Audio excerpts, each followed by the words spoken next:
Excited? Yes, amen. Isang malakas na amen po sa inyo dyan sa audience. Amen! Mahina pa rin, lakas pa. Mahina. Amen! Kulang pa rin ng konti. Isa pa, konting-konti na lang.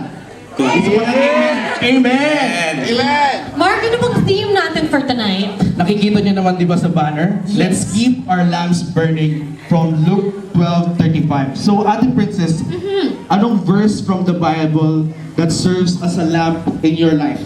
Okay, ang lamp sa aking life na binigay ng word ni Lord is from Joshua 1 verse 5. It says, "Never will I leave you, never will I forsake you." That's one promise ni Lord sa buhay ko that I will always hold on because He is a faithful God.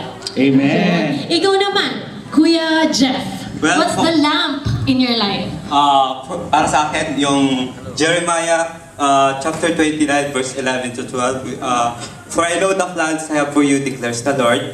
Plans to prosper you, not to harm you. Plans to give you hope in the future. And you will call upon me in prayer and I will listen to you. I know that our Lord have plans for us and also for me. Then, that's, yun lang pa pinanghawakan ko.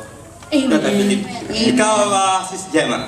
Sa akin naman is yung pinaka-lamp or word of God for my life is yung 1 Peter 5:7 says, cast all your worries on Him because He cares for you. So, we all know, di ba, parang magse-celebrate na yung Logos ng 5 years.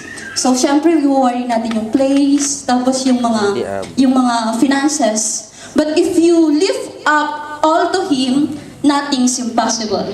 Amen. Tunay